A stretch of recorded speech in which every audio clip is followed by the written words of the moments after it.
All right, there's a war breaking out once again within the Republican Party. The only question is how many are participating in it. With a month to go before the election, news once again that Paul Ryan and Donald Trump aren't exactly seeing eye to eye. You know, this started over the weekend and after the revelation of those tapes of Donald Trump from 11 years ago.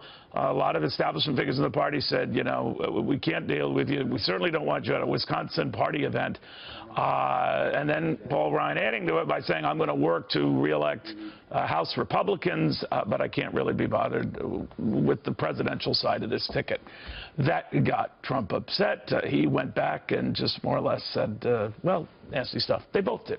Ken Langone is here, a billionaire GOP backer. He is the former Home Depot co-founder. And he... Former? I thought that statement was made for life. Well, you know, I was going to say former Trump backer, but I'm not sure what you are. I gave Trump $2,700 and I'm voting for him. Okay. That's it. And you still stand by it? I'm voting for him. Okay. So how do you think of this dust-up with Paul Ryan? I think the whole thing is a mess, but not the last couple of weeks, the last 10 years. You know what bothers me?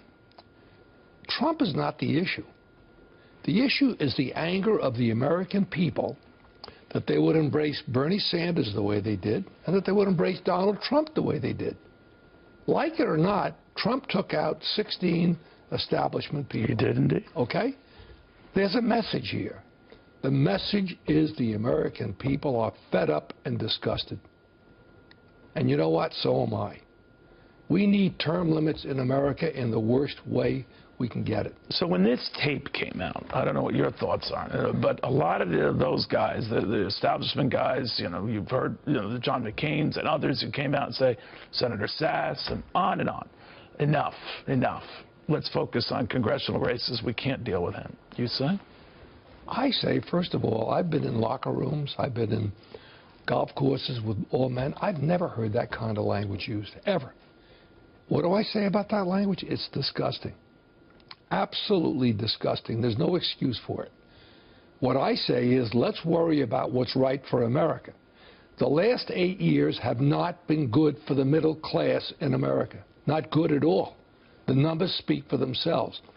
Hillary's going to win, it looks like. You think so? Oh, the way the numbers are now, if you believe the polls say she's up 11 points.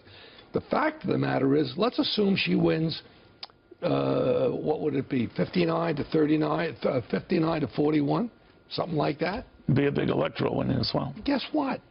That means 41% of the people that voted for Trump. That says volumes about where the American people are fed up, Neil. This is what this election's about. But did he ruin it with this kind of stuff? Look, first of all, I don't know whether he ruined it or not, but I know this. 2 years ago, if you'd have said Trump was going to get the Republican nomination, you'd say you're out of your mind.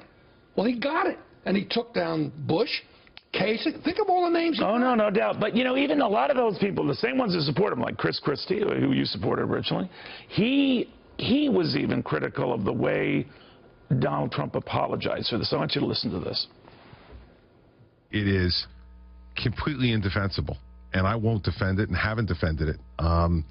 You know, that kind of talk and conversation, even in private, is just unacceptable. And so, you know, I made that very clear to Donald on Friday when this first came out and, you know, urged him to be contrite and apologetic because that's what he needs to be.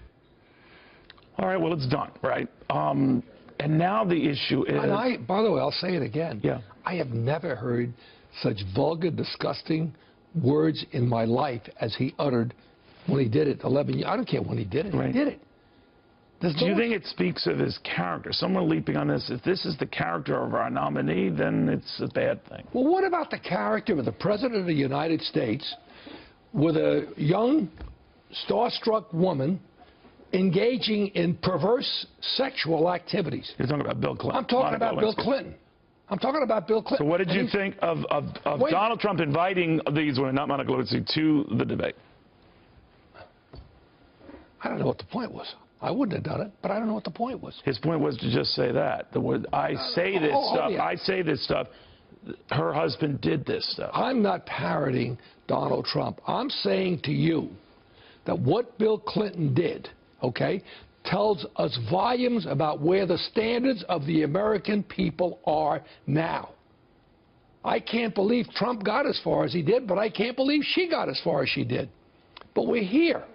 And now we've got to wrestle with the next 4 years. And I'll tell you, Neil, we are on a very sharp edge, and we can go one way or the other. Education, public education is a disaster in America. The economy is not strong, and it hasn't been strong. At best, it's a tepid recovery. Used truck prices are down. These are indicators that used truck prices are down. Housing starts are starting to slow up. The tenor in the country right now is not robust. So, Hillary, come in, do what you're going to do, raise my taxes, do whatever you have to do. But if you don't address the basic issues of what ails America, we're going to be worse, and she'll be a one-term president.